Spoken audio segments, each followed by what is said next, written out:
This sports segment of Naperville News 17 is brought to you by Naperville Bank and Trust.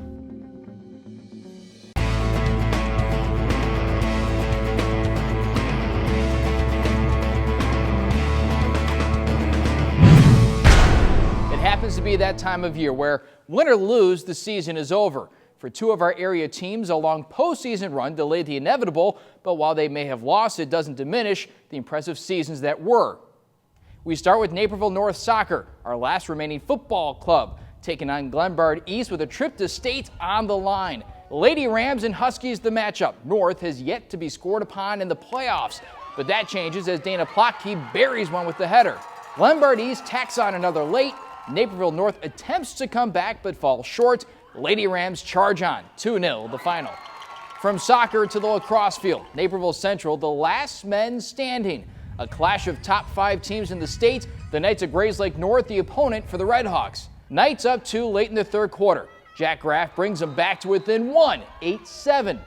Fourth quarter, again down 2. Graff again cuts the lead in half, 9-8. But the Knights throw up their shields and fend off the Redhawks, 10-8 the final mark. Men's and women's track and field, the last sport remaining at North Central. National meet in Iowa, the final showcase for the two proud programs. Cards claim All-American status with Luke Winder in the pole vault, Madison Renfro in the 100 and 400 meter hurdles, Aaron Sabat in the 800 and 1500 run, Zach Plank and Megan Costanzo in the 10,000 meter run, and the men's 4x400 relay team also become All-Americans.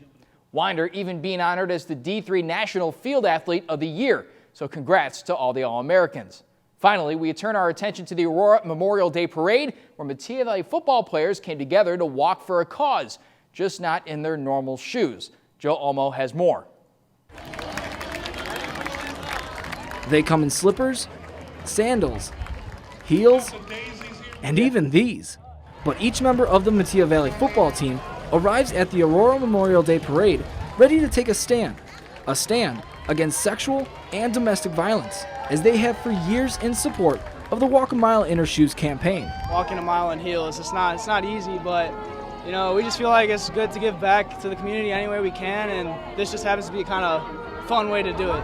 It's a tradition started by former Mustangs coach Adam West and now continued by head coach Ben Kleinhans, a cause players and volunteers take great pride in.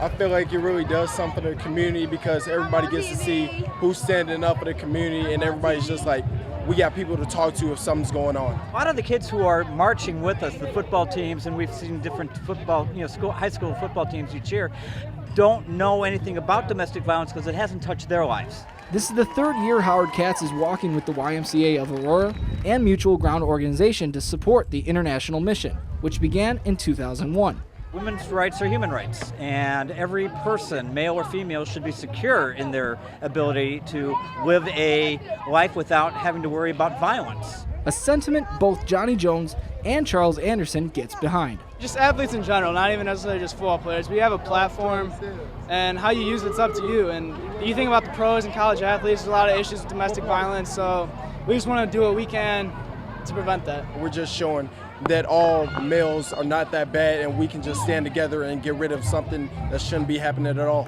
And through the aches, the pains, and the sore ankles, Metea Valley football is helping put a stop to sexual and domestic violence one step at a time. From Aurora for Naperville Sports Weekly, I'm Joe Olmo. That's it for sports. Back to you, Natalie.